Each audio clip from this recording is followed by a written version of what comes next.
How's it going, guys? Back with the update on the Spectral Helix Deadeye.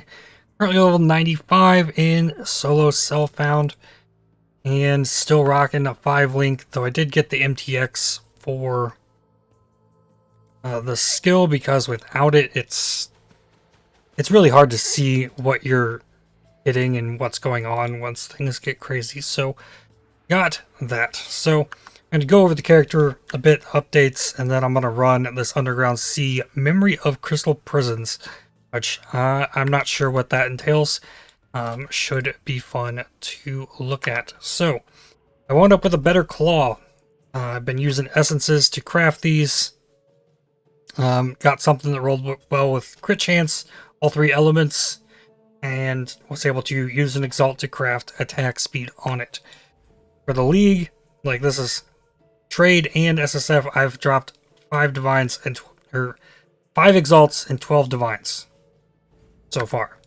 So still don't know where the exalts are coming from, but I now have another 2. So claw upgrade, it's solid. I've got my gems flipped all 2020 now. I'm still not using Trinity as I'm just on the 5-link. Got decent implicits crafted on these, +1 max res. I got grace effect, dropping brittle ground, and I got chance to avoid ailments on these boots, which coupled with this insane fractured shield that I got with a max roll of 35 elemental ailment avoidance. This paired with that means I only need 48% more off the tree. Then you get 20 here, then you only need 30, which you can get from the small node and the big node on crystal skin. I'm now 100% elemental ailment immune. So that's nice. No sap, no scorch, no brittle, all of it. And then if I'm needing extra crit chance on stuff, I've got the brittle ground. So I can still shock and freeze stuff without going beyond, though with the Night Blade and the, where is it? Assassin's Mark, crit chance is pretty solid, especially since I have base crit on my claw. Now I'm not too happy with my gloves, not super happy with my boots, not super happy with my belt or this ring. Amulet though, Amulet is fantastic. It's got accuracy, it's got crit multi, it's got life. I needed strength, so it's got that on there, but it's on a dex base, which I don't really need. And I anointed some spell suppression on it because it was cheap. Spell suppression, movement speed. Now, before we go any further with things, there's something I would like to do with this. So I could just exalt it, but first I'm going to craft mana on this because I don't want to hit mana on this. I'm using Exalted Orb on this and try to hit something useful. 9% armor. So we got an extra 9% armor on that, and I guess I'll put back my lightning damage. Goes to 48. 5 to 46 will work. Technically better than it was. So yeah, that's how things are looking. I would really like to get some of this gear replaced, but my chest is really hard to replace. That's normally like you get things situated without the chest so that you can get whatever 6-link. My chest is where a lot of my resists are coming from, and I'm not super well off on resists, only 5% chaos res, and 77 all res, a little low on fire. Only 93% spell suppression. That does go to over 100 with my flask up, but that is, I lose 10 if I'm not on full life, so spell suppression's not in the best spot either. And as far as the passive tree goes, like I spec'd out of these 3 crit nodes in order to like kind of find my way down here into crystal skin. So, like, I upgraded my claw, and so I dropped a couple damage nodes on the tree to shore up the defenses, and Like my DPS said 48,000 when I did that, so Jim's leveling, like I've accounted for the lost damage that I took out. But like it is possible here I can come in here and get this spell suppression. There's 2 more nodes right here. That's another 10% chance. Probably a little simpler. But there's also still things I would love to have. I would love to just throw into this extra elemental damage, get an extra mastery there. There's this long shot, giving increased projectile damage. There's the blind chance here. So there's a lot I could switch up and things, but happy with how it's going for now. And yeah, let's run a map. So I've done a few of these now. I've got the Memory of Grasping Hands on currently. This has a bunch of tiny breach stones that expand real fast and then close. That's about it. You have a chance for breach splinters to drop as breach stones instead. Now in Trade League, I only got 1 memory, and on that one, it like turned the whole map into what was like a breach stone, and then there was a chance for the boss to show up there. Now this breach one is completely different. There's just like a bunch of tiny little breaches on the ground, but the breach monsters in this get really tanky and do a lot of damage, so I'm holding off on that one for the time being. Then I got this Memory of Crystal Prisons.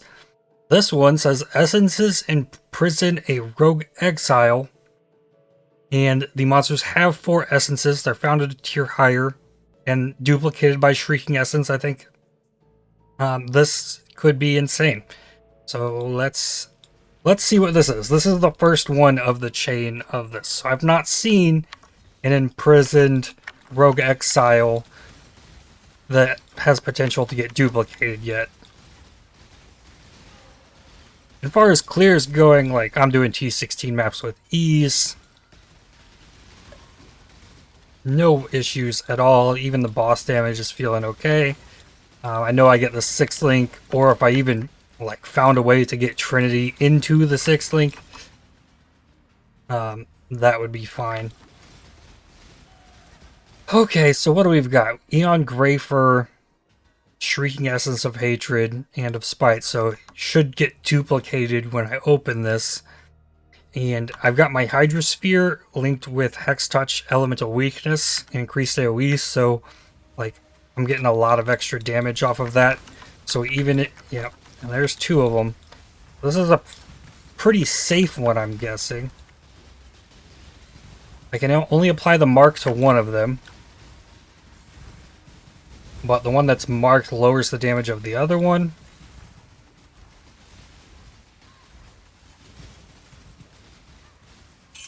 Okay, there we go. Essenced Rogue Exiles. I'm not as fond of the bow character right here. Do we have Shrieking? We do have Shrieking. So yes, we have 2 of them. They are tanky.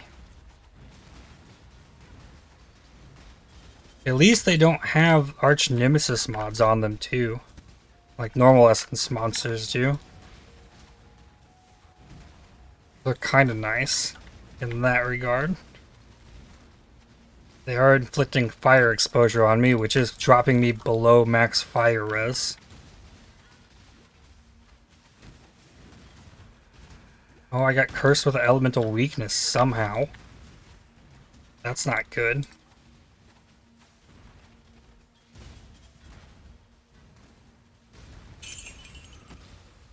Like, do they curse with LE weakness? Does this exile curse with LE weakness? I don't know. How do I get elemental weakness? Okay, we made it through a second one. Yeah, this has probably been my favorite part of the league so far, is the memories. The memories are insane. They add some very unique stuff to things. I did a harvest one that combined 2 different colors of harvest monsters in a gigantic plot, and it dropped tons of life force. I've got like probably 14,000 of the yellow life force from doing that. I actually got 2 of those memories. Okay, this one's a little nicer. Follows me and runs after me, like stays in the wake of the Spectral Helix. I like that. Oh, did I use this? No. Oh, where are we at? We're trying to remove this one. Yeah. I've heard the goal is to try and make these as long as possible and put these notched pieces in here close to the end. I haven't been running these, but I've been creating them. Swap a water tile with empty tile. So now this makes my chain. This is difficulty 9. Then I'm going to put another one eventually down here. I don't understand exactly what that does, but it seems like that seems to be the play to get the most rewards out of them. But I've still feel more impressed by the rewards I get from the Arch Nemesis mobs. When every single time I get a Empowered Elements Arch Nemesis mod, I'm very interested in what it drops, because it's going to drop me fractured items in large quantity, and in SSF, that is an amazing thing to find. I've actually found a couple really nice Arch Nemesis for fractured rare items, so I'll show you those in a minute. Okay, another one of these. It's crazy that not only does it, like, we have to fight an Essence Exile, but we're duplicating them as well.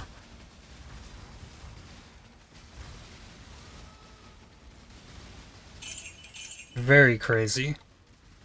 But also lots of essences out of here. What about the last one?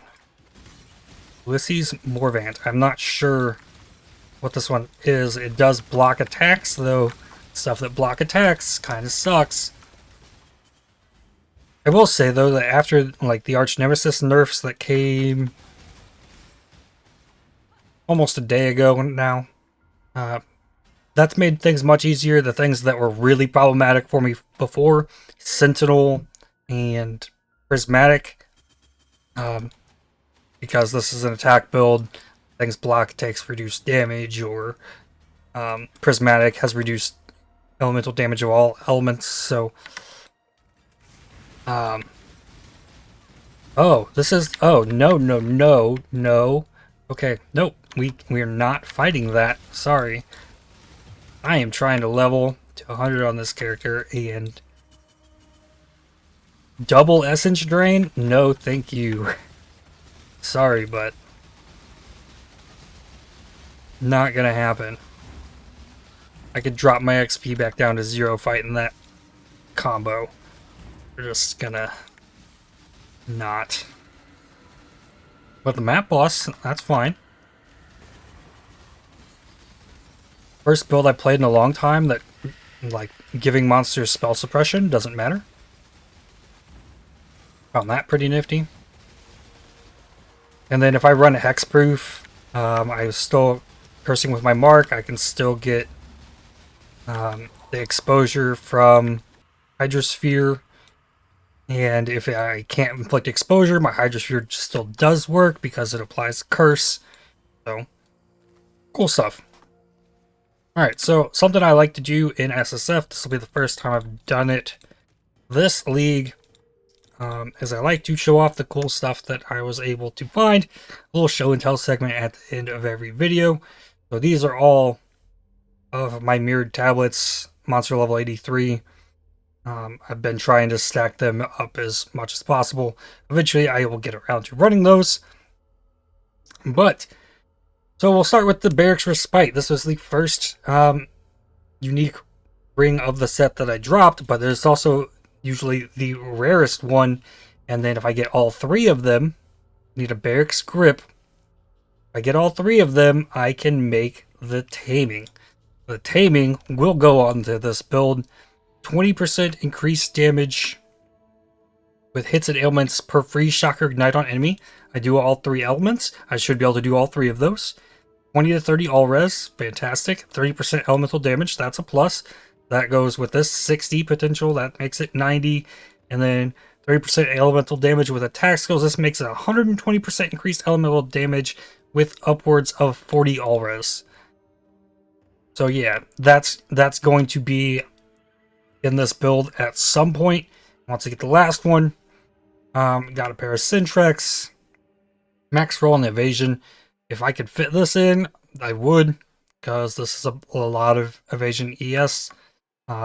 Since I have the Ghost Shrouds, I do like having a decent chunk of energy shield, and that's helping me live with the fact that I'm not over 5k life. But I got a Lionized Vision as well. I got a Rislatha's Coil. I got one last league in SSF and didn't use it. But here it is again. Not the worst roll on it, but nothing amazing.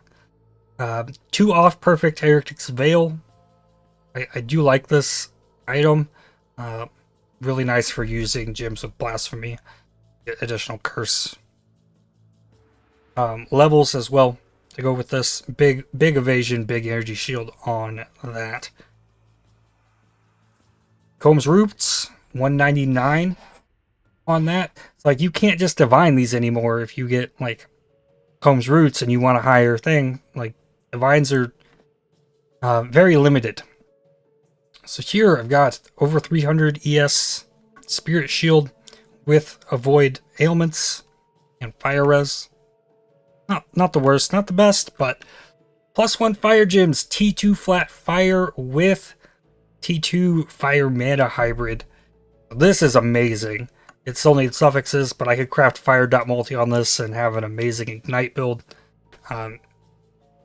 Because I pick up rare items.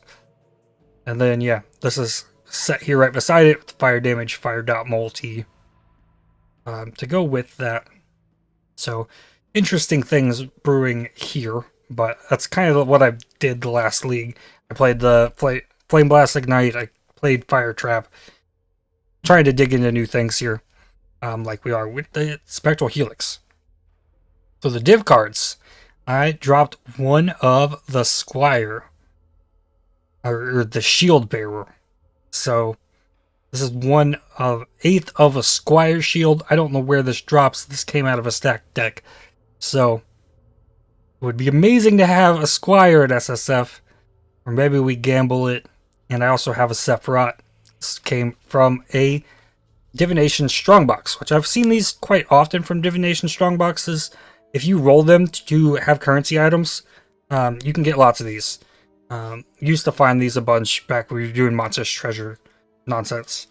And if you roll the Divination box, you chaos spam it till you get Divination cards that reward currency items, you will find these.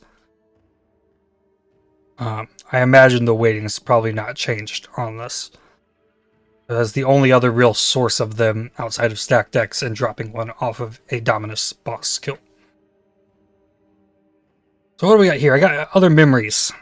This one has rare and unique monsters are possessed and their minions are touched. So this is just a Tormented Spirit, insane chain of maps. Here I've got Alva's Memory of Cascading Fortunes, which contains additional strongboxes, and strongboxes are found in sequences. So once you kill everything from one strongbox, the next one automatically opens. There's a sequence, I guess. I don't know exactly what that means, nor this one. Alva's Memories of Reverse Incursion. Temporal incursion portals have their direction reversed. I don't know what that means. Does that just mean we have a mirrored incursion temple? I'm not really sure. Or maybe it warps you forward in time. Who knows? All the memories I've seen so far, they've been pretty insane. Okay, Valakos Sign. This is a new unique, I think. I don't recall ever seeing this before. This might come in handy messing with some of the new shock-based lightning skills. But also on that, I have the Wasp's Nest, kind of a build enabling unique, as well as the Alger Mortis. This causes enemies in chilling area to take increased lightning damage, increases the effect of ailments, and gives you a chance to sap enemies. If I play with any of the new lightning builds, I'm probably using this. It's probably getting divined as well because it's terrible roll. Also got hemophilia gloves. I was thinking about on this Deadeye playing Corrupting Fever, but I wanted to be able to bleed enemies and cause them to explode if I played that build. And here enough, we got hemophilias. So then talking about fractured items, here is a Vol Hatchet with T1 flat lightning damage, a Twilight Blade with T1 attack speed, and then a quiver with bows firing an additional arrow. And I got this about an hour ago, and I waited. This Imperial Claw could be the weapon of the future if it rolls something good. Has a fractured mod, and it is 11% lightning resistance. So that's not what I'm using my essences on from going forward. So I do have a bunch. We are racking these up. I got 9 tries. I can probably, you know what? Let's try and make a claw real quick, because we've got plenty of chances. Old lightning, dot multi attack speed. Okay, this has potential. This needs an annul hit. Maybe. See, this is how it goes. Just crafting. Add a new critical modifier and remove another random modifier from a non-influenced item. So if I used that on this, it would, because there's no crit prefixes, it's going to remove one of the 3 suffixes. Hopefully it doesn't hit the attack speed and adds either crit chance or crit multi. That's what it will do. And then I craft flat fire on this, and then this is just an upgrade. So what do we got here? This looks pretty solid in comparison. DPS 62, 972 to breaking my build because of intelligence. 56. So the crit chance matters. Like, I can't just hit a decent thing anymore. Like, I've got solid, and I'm relying on this intelligence. So because of things like this that can roll extremely well and look really good, I've kind of been saving these for some kind of potential fractured base. So I'm probably stuck with this claw from here on out. And yeah, I think that's all I've got for today. If you enjoyed this video, definitely hit the like button, as it really helps the channel out a lot. Subscribe to make sure you don't miss more videos from me. If you'd like to help support my channel, please consider using the super thanks, the heart icon just below the video, or by joining to become a member. And I'll see you on the next one. Cheers.